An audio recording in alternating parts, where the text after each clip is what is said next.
muy buenas tardes. Nosotros somos el último equipo y nos toca presentar el tema vitamina D, 100 años de descubrimientos, para la materia de fisiología impartida por el doctor José Guadalupe Daud Leiva. Los integrantes del equipo son Campos Vargas Miguel Ángel, Castellón Sánchez Melissa Berenice, Castro López Ángel Elizabeth, Marrujo Pérez Luis Enrique, Mesa Mares Mariela, Quiñones Báez Abril, Rodríguez Román María Fernanda y Zazueta Castro Jorge Ramsés. En los últimos 100 años se han producido muchos avances y descubrimientos importantes en relación con la investigación de la vitamina D, como una mejor comprensión del control endocrino, curación del raquitismo y el descubrimiento de compuestos de esta vitamina que han aportado en el avance de la biología molecular. Sin embargo, se han realizado diversos ensayos y estos han sido decepcionantes en los últimos 10 años. En el año 2011, el Instituto Americano de Medicina, ahora Academia Nacional de Medicina, publicó recomendaciones sobre la cantidad dietética recomendada de vitamina D. Posteriormente se iniciaron ensayos clínicos aleatorizados a lo largo del plazo sobre la vitamina D y se investigaron las cuestiones de la dosis óptima de vitamina D y su papel con respecto a la salud.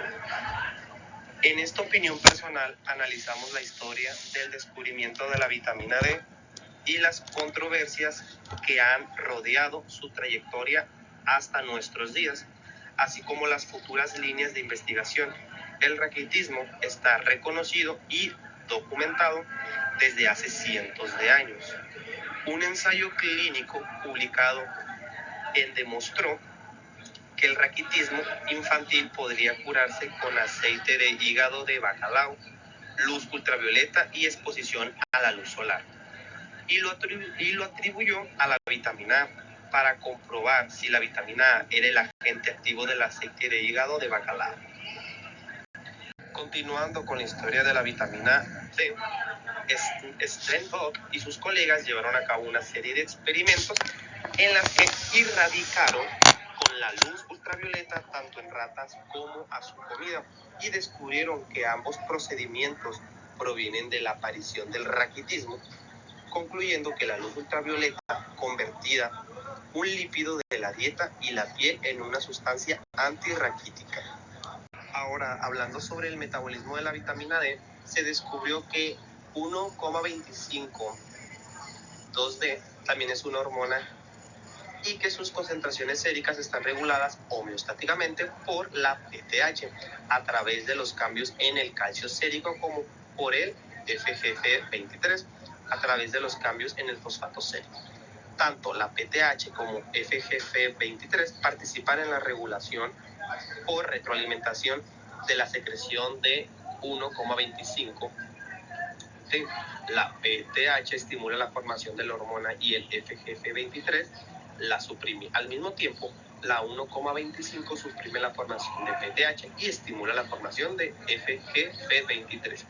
Inicialmente se pensaba que la 1,25D regulaba únicamente la homeostasis mineral, pero en los años 70 se descubrió que la 1,25D se unía al receptor PDR presente en muchos tejidos y estimulaba la transcripción de varios cientos de genes.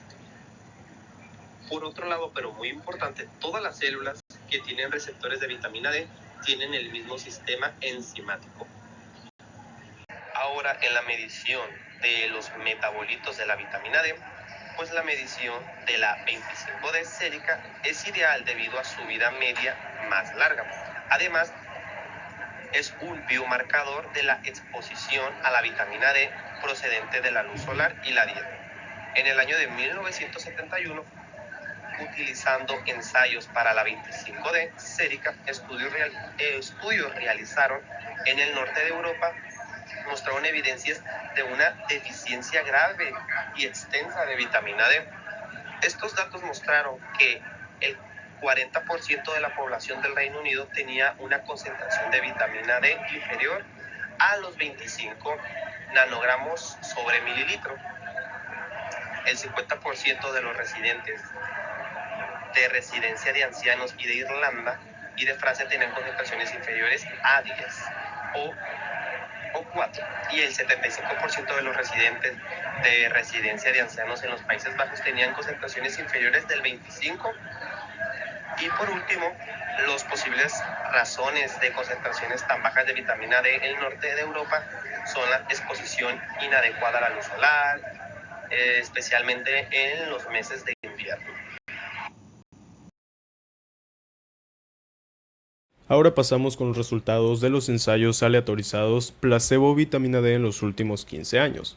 Estos estudios fueron llevados a cabo en cerca de 80.000 participantes, a los cuales se les permitió continuar con su consumo suplementario, o sea diario, de vitamina D, por lo que los niveles séricos de 25-dihidroxicolicalciferol sérico representaban el aporte total del sujeto sumado a la dosis definida administrada por los que llevaban a cabo el experimento o el estudio. Aún así, no se demostraron reducciones significativas en la incidencia de fracturas, cáncer, cardiopatías, diabetes mellitus tipo 2, infecciones de vías respiratorias superiores, asma o tuberculosis en absoluto. Y ahora se pasarán a evaluar individualmente los aspectos que se tomaron en cuenta o que se tenían como objetivo en los estudios. Iniciando con las fracturas, las cuales para su evaluación se tomaron en cuenta 10 estudios con un total de 57.000 participantes, a los cuales se les administró la vitamina D, bien en bolos, que serían grandes cantidades por cada una de las administraciones, o en una dosis diaria mucho más reducida. En el lado de los bolos tenemos que se administraban de forma intramuscular, que sería más en concreto el grupo 56, o de forma oral representando al grupo 57.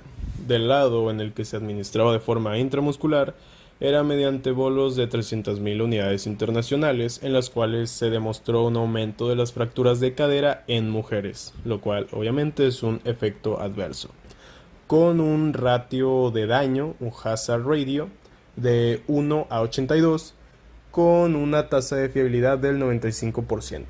Y del lado oral, con una administración también en bolo de 500.000 unidades internacionales, mucho más grande, se notó un aumento en las fracturas totales, no solo en la cadera, con también un ratio de daños de 1 a 26 y un cociente de fiabilidad del 95% igualmente.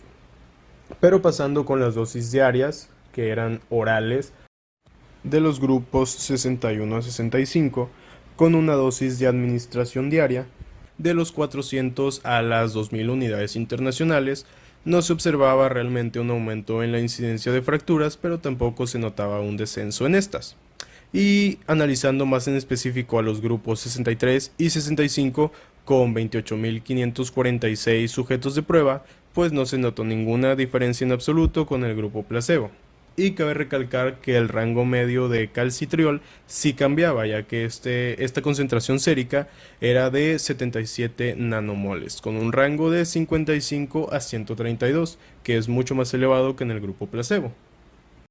Ahora en las caídas tenemos que se tomaron en cuenta los grupos 57, 59, 66, 67 y 68, con un total de 55.000 personas. El grupo 57 recibió una dosis en bolo de 500.000 unidades internacionales anuales, el 59 100.000 unidades internacionales al mes, el 66 60.000 unidades internacionales al mes, el 67 2.000 diarias y el 68 igualmente diarias, solo 1.000. El resultado fue que no habían diferencias en la incidencia de caídas con el grupo placebo, así que no quedaron con una relación establecida. Y las concentraciones de calcitriol séricas fueron de 98 nanomoles por litro. Y pasando con los estudios relacionados al cáncer, estos fueron un poco más interesantes. Los primeros estudios contaron con 36.100 personas que participaron en los grupos 58, 69, 70, 71 y 72 para ver las diferencias en la incidencia del cáncer relacionado a la vitamina D. Las dosis en bolo eran variantes, ya que llegaban desde las 100.000 4 veces o uno solo por mes hasta las 1.600 a 2.000 unidades internacionales diarias por 5 años consecutivos que se tuvieron bajo vigilancia a los pacientes. Y las concentraciones de calcitriol séricas llegaron hasta los 109 nanomoles por litro. A pesar de todo esto, no se encontraron efectos sobre la incidencia del cáncer, más sin embargo, un metaanálisis de 10 estudios más realizados en el 2019 dieron como resultado que tal vez la incidencia del cáncer no se veía afectada, pero la mortalidad realmente sí lo hacía, se veía reducida, y se cree que este efecto de la vitamina D en la mortalidad está relacionado con posibles efectos en el sistema inmune. Aún así, estos no están del todo esclarecidos, por lo que será necesario una dilucidación más profunda. Y en cuanto a los eventos cardiovasculares, se tomaron en cuenta los grupos 58, 69, 72 y 73, en los cuales no hubo realmente algún tipo de acción beneficiosa del calcitriol en la prevención de los eventos cardiovasculares, sin importar el tipo de vía de administración que se utilizara, ya fuera en bolos o diaria. Y esto teniendo en cuenta que las concentraciones séricas de calcitriol llegaron hasta los 99 nanomoles por litro. En cuanto a la prevención de la diabetes tipo 2, se realizaron 2 ensayos aleatorios a largo plazo en más de 2.900 personas para ver si la vitamina D podía retrasar la aparición de esta enfermedad. Como resultado, ninguno de los estudios mostró ningún efecto en la prevención de la diabetes. Las concentraciones medianas de calcifediol fueron de 51 nanogramos por mililitro en los participantes que recibieron vitamina D y de 26 nanogramos por mililitro en los que recibieron placebo. Por su parte, en un análisis post-hoc de los 103 participantes con deficiencia de vitamina D con concentraciones séricas de calcifediol menores de 30 nanomoles por litro, hubo una reducción significativa en los casos de diabetes tipo 2. Un estudio evaluó 20.000 unidades internacionales tomadas una vez a la semana durante 5 años, y el otro analizó 4.000 unidades tomadas una vez al día durante una media de seguimiento de 2 a 5 años. En cuanto al asma, se realizó un estudio aleatorizado en América del Norte. 200 niños con asma de alto riesgo con una media de edad de 9 años que tomaban dosis bajas de corticosteroides recibieron 4.000 unidades internacionales diarias de vitamina D o placebo. El resultado del estudio fue el tiempo hasta la exacerbación grave del asma, y no hubo diferencias significativas entre los grupos. Fueron 240 días en el grupo de vitamina D y 253 días en el grupo de placebo. En otro ensayo de 400 adultos con asma con una edad media de 40 años, con dosis bajas de corticosteroides inhalados, los participantes fueron asignados al azar a vitamina D, con una dosis inicial de 100.000 unidades internacionales y luego 4.000 unidades una vez al día, o placebo, y se les hizo un seguimiento durante 28 semanas. En cuanto a esto, no hubo diferencias significativas en la tasa de incidencia de exacerbación del asma, es decir, se presentó 28% con vitamina D en comparación con 29% con placebo. En el tema de infecciones respiratorias tenemos que se realizó un estudio en Nueva Zelanda en el 2020, en el cual participaron 5.110 adultos entre 50 y 84 años de edad, y estos fueron aleatorizados para recibir vitamina D, una dosis inicial de 200.000 unidades internacionales y luego 100.000 unidades internacionales una vez al mes, o la utilización de un placebo en el cual iba a tener un seguimiento de 1 a 6 años. Tenemos que la incidencia de infecciones agudas de las vías respiratorias superiores e inferiores con la administración de suplementos de vitamina D fue similar a la del placebo.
También se habla que se realizó un estudio en Australia en 2021, en el cual participaron 21.315 personas y se les asignaron al azar vitamina D, 60.000 unidades internacionales tomadas una vez al mes, o un placebo durante 5 años y tratamiento agudo de las vías respiratorias superiores.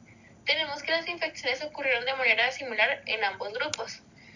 Un metaanálisis de 20.211 de datos agregados de 43 ensayos y 48.488 participantes mostraron que infecciones en 14.322, es decir, entre un 61 y 63%, es decir, 23.364 participantes con vitamina D, y 14.217 entre 62 al 3% de infecciones en 22.802 participantes con placebo. Tenemos que el análisis de subgrupos demostró que los beneficios se limitaron a pequeñas dosis diarias de 400 a 1.000 unidades internacionales y ensayos que duraron menos de 12 meses. No hubo efecto de la vitamina D usando dosis en bolo o dosis más grandes, y no hubo evidencia de una respuesta umbral relacionada con la concentración sérica. Aquí veremos las tablas, hablando de las fracturas, mostrando así sus referencias, razón de riesgo, cloro al 95%, la edad media, la cual está medida en años, así como también muestra, y de igual manera medida en tamaño, pasando por el sexo, la duración del juicio, el cual es medido en años, dosis de vitamina D aplicado en unidades internacionales, pasando así con el pretratamiento de suero 25, el cual es medido en nanomoles sobre litro. De otro lado tenemos el post-tratamiento de suero 25. De igual manera, este es medido en nanosmoles sobre litro.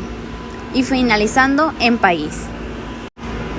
En la siguiente tabla tendremos diversas afecciones con los apartados de antes mencionados, con la diferencia de que aquí veremos cataratas, cáncer y enfermedades cardiovasculares. Ahora encontramos el diabetes tipo 2 y en primer lugar tenemos un ensayo por parte de Horde et al. En el 2016 en Norway que tuvo una duración de 5 años. El rango de edad utilizado fue de 62 años con una prevalencia del 39% en mujeres y el 61% en hombres. La unidad estándar de vitaminas D es de 0.025, por lo que se necesita multiplicar la cantidad recomendada para llegar a la cantidad en microgramos. Sabiendo esto, en este estudio se llegó a la conclusión de que se necesitan 500 microgramos semanales y un pretratamiento de 60 nanomoles por litro con un post-tratamiento de 122 nanomoles por litro. En segundo lugar, tenemos un ensayo por parte de Pitas et al. En el 2019 en Estados Unidos, el cual tuvo una duración de 2 a 4 años. El rango de edad utilizado fue de 60 años con una prevalencia del 45% en mujeres y un 55% en hombres.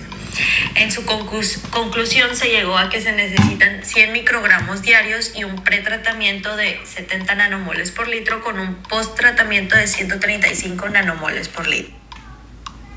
Por otro lado, en el asma, en primer lugar, tenemos un ensayo por parte de Castro et al. En el 2020 en Estados Unidos, el cual tuvo una duración de 1 año con un rango de edad de 8 a 9 años y una prevalencia del 40% niñas y 60% en niños.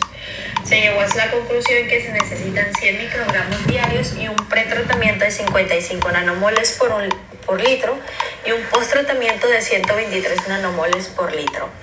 En segundo lugar, tenemos un ensayo por parte de Pitas et al. En el 2019 en Estados Unidos, el cual tuvo una duración de 6 años y el rango de edad utilizado fue de 40 años, con una prevalencia del 68% siendo mujeres y un 32% siendo hombres.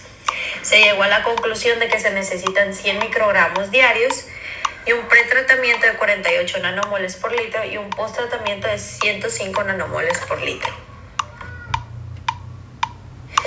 En el caso de las infecciones respiratorias, encontramos que en el estudio de Camargo et al. En el 2020 en Nueva Zelanda, el cual tuvo una duración de 3 a 4 años, se basaron en pacientes con un rango de edad de 66 años, siendo el 42% mujeres y el 58% hombres. Y se llegó a la conclusión de que se necesita una dosis mensual de 2.500 microgramos con un pretratamiento de 63 nanomoles por litro y un posttratamiento de 135 nanomoles por litro. Siguiendo con lo respiratorio, en un estudio de Panem et al. En el 2021 en Australia sobre las infecciones de vías respiratorias superiores, el cual tuvo una duración de 3 a 4 años, se estudiaron pacientes con un rango de edad de 60 a 79 años con una prevalencia del 46% siendo mujeres y un 54% siendo hombres. Se recomendó una dosis de 1.500 microgramos mensuales con un pretratamiento de 78 nanomoles por litro y un posttratamiento de 115 nanomoles por litro. Para concluir, en la tuberculosis se tomaron 2 estudios de base, siendo el primero en el año 2020 por Gama et al. En Mongolia con una duración de 3 años. Este estudio tomó como rango de edad niñas y niños de 4 a 9 años de edad con una prevalencia del 49% niñas y un 51% niños, y se llegó a la conclusión de una dosis de 350 microgramos semanales y un pretratamiento de 26.7 nanomoles por litro con un posttratamiento de 77.5 nanomoles por litro. El segundo estudio, el cual fue realizado en el 2020 en Tanzania por Sudelf et al. Con una duración de 1 año, se tomó como edad de rango entre los pacientes de 6 y 38 años con una prevalencia del 68% en mujeres y un 32% en hombres, y se llegó a la conclusión de que se necesita una dosis de 50 microgramos diarios con un pretratamiento de 67.5 nanomoles por litro y un posttratamiento de 95 nanomoles por litro. El efecto de la vitamina D en la prevención de tuberculosis se examinó en un estudio de más de 8.500 niños de Mongolia. Se compararon 1.500 unidades internacionales de vitamina D tomadas una vez por semana frente a un placebo durante 3 años. El resultado primario fue una prueba positiva de tuberculosis al cabo de 3 años. Al final del estudio no hubo diferencias significativas en las pruebas positivas de tuberculosis. Al inicio del estudio eran muy bajas, es decir, menos de 30 nanómetros sobre litro, y las concentraciones de vitamina D fueron de 80 nanómetros sobre litro. En otro estudio de 4.000 pacientes con VIH que recibían terapia antirretrovírica en Tanzania, los participantes fueron tratados con vitamina D o placebo. En el grupo de tratamiento se administraron 50.000 unidades internacionales de vitamina D una vez por semana durante 4 semanas, seguidas de 2.000 unidades internacionales diarias durante 1 año. Al final del estudio, la tasa de mortalidad fue similar a los grupos aproximada del 10% y no hubo diferencias ni en la incidencia de tuberculosis. En 2022 se complementaron 2 ensayos prospectivos de vitamina D controlados con placebo y ninguno de ellos pudo demostrar efectos preventivos contra el COVID-19 o las infecciones de las vías respiratorias superiores.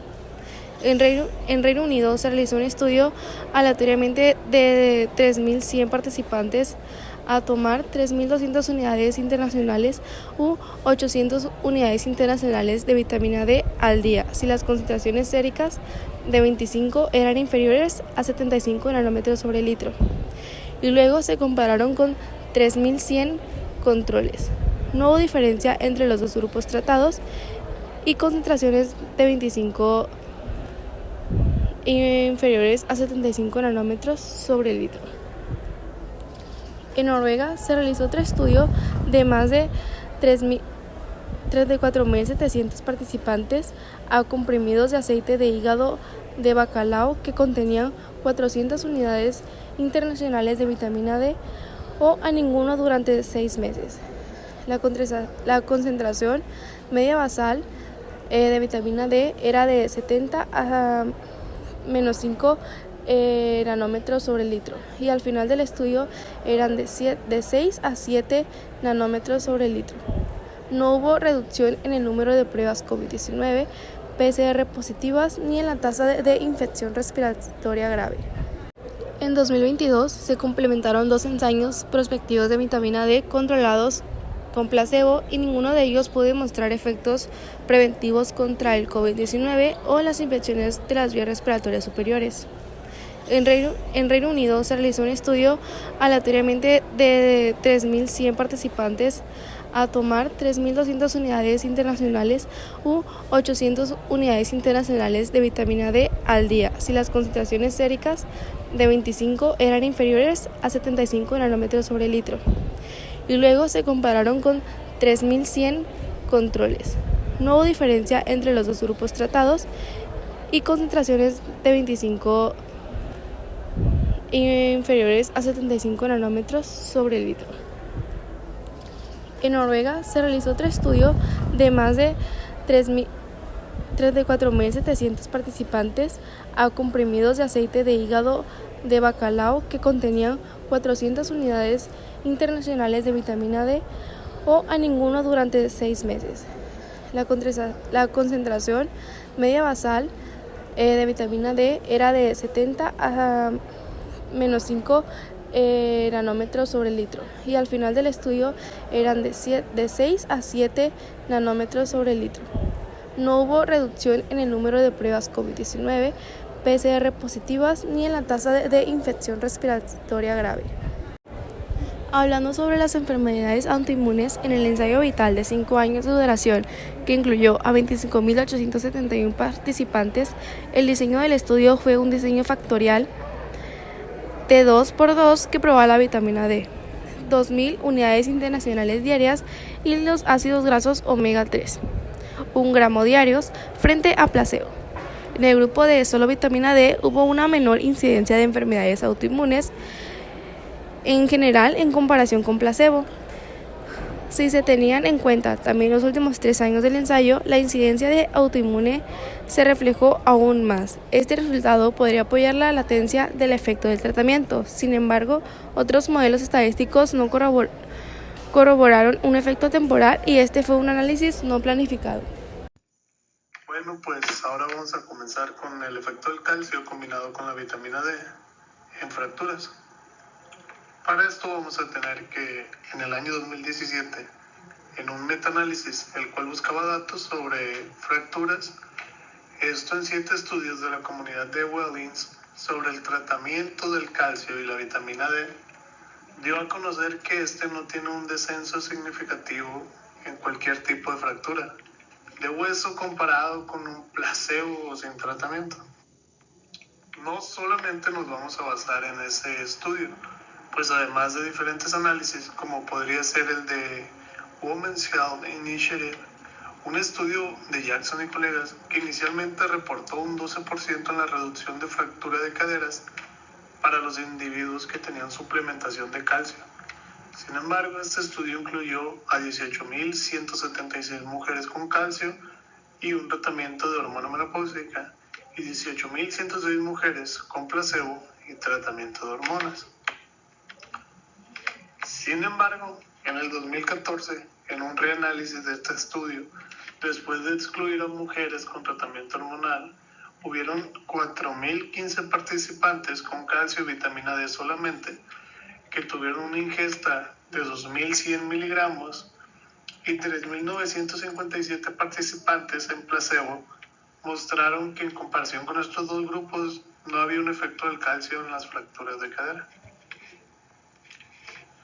Por lo tanto, podemos decir que actualmente no existe evidencia que apoye el uso del calcio y la vitamina D para gente viviendo en la comunidad de Wellings, más es desconocido para aquellos con poca ingesta de calcio.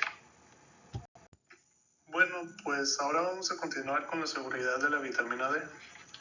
En este caso, vamos a tener recomendaciones de agencias encargadas de evaluar la seguridad de un nutriente, en donde éstas decretan un exceso tolerable, el cual va a ser equivalente a 4.000 unidades internacionales de vitamina D diaria. Este va a ser un estimado de la ingesta diaria tolerable porque más allá de esta podría incrementar el riesgo de eventos adversos a largo plazo en la población en general. Esta recomendación es basada en casos observacionales de reportes de intoxicación de vitamina D. Por ejemplo, aquellas que presentan hipercalcemia, hipercalciuria, nefrocalcinosis, piedras renales y calcificación de las arterias. Bueno, pues siguiendo con la seguridad de la vitamina D, vamos a tener que debido al desconocimiento de la dosis de vitamina D que va a producir una intoxicación de vitamina D, Este va a ser dado el pequeño número de casos que han sido reportados, pues la dosis tolerable cambió de 10.000 unidades internacionales diarias a 4.000 unidades internacionales diarias en adultos. Esta guía es solamente utilizada para la vitamina D, pues no hay una guía que explique la combinación con el calcio. Continuando, vamos a tener que la vitamina D es combinada con calcio, como por ejemplo en la leche. Sin embargo, esta puede causar una intoxicación de vitamina D y a largo plazo pudiendo causar daño renal. Esto especialmente en gente anciana de aproximadamente mayor a 65 años. Y ahora continuamos con que el paradigma está cambiando. La intoxicación clásica de vitamina D es caracterizada por la hipercalcemia, la hipercalciuria y la nefrocalcinosis. Tenemos también que pruebas de la década pasada reportan nuevos y esperados efectos adversos con síntomas o sin síntomas de intoxicación de vitamina D. En este caso vamos a tener que los efectos adversos pueden incluir un incremento de fracturas con ingestas mayores a 300.000 unidades internacionales, muertes y hospitalizaciones en dosis diarias de 1.000, 2.000 y 4.000 unidades internacionales, pérdida de hueso periférico después de 3 años en dosis diarias de 4.000 a 10.000 unidades internacionales. Y ahora llegamos a la conclusión. En esta vamos a tener que muchas de las pruebas aleatoriamente controladas y realizadas de la vitamina D fueron hechas en los grupos más sanos de la población. Por lo tanto, en futuros estudios es necesario ser elaborados en poblaciones con más carencias, que usualmente tienen pocas concentraciones de vitamina D debido a la pobre nutrición y la alta incidencia de enfermedades crónicas. Además, para la población en general, la evidencia sugiere que la aceptación general de la vitamina D en dosis de 600 a 800 unidades internacionales por día debe ser continuada. Esta recomendación es parcial, porque largas dosis pueden causar daño en poblaciones más grandes. Espero que esta presentación haya sido de su agrado. Muchas gracias por su atención.